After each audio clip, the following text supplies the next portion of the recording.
$1 million under the right deal terms and everything else can really help a buyer grow. But to that $1 million firm owner that's looking to exit is they may have an associate or two, but what we're seeing more and more of is associates are not always interested in buying. They don't want to be the next generation owner.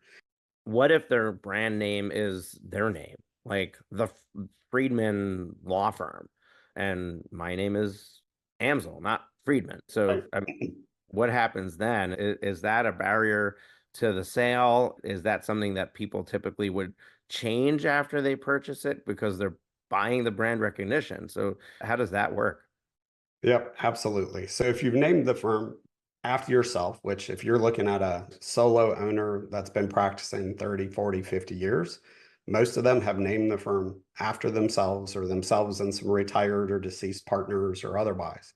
And it is a little bit tougher to transition, right? So if you're XY community law, a branded community law that really doesn't have the owner's name, that's easier to switch the owners behind the scenes. You still need to make sure the referral relationships and everything's done right, but you don't have to worry about the firm name change, right? So actually, I love seeing it. And in some of like the coaching programs and everything else, you start to see more and more firms now that are using DBAs as the states allow them to really adopt a true brand for their firm, right? Their website domain, their other, to have that, because then you're focusing on building the business and building the business goodwill value versus just it's an extension of me. I tell everybody I started really the Law Practice Exchange, I think, because I read Built to Sell years ago by John Warlow. And I don't know if you've read it, Moshe. It's a great quick read.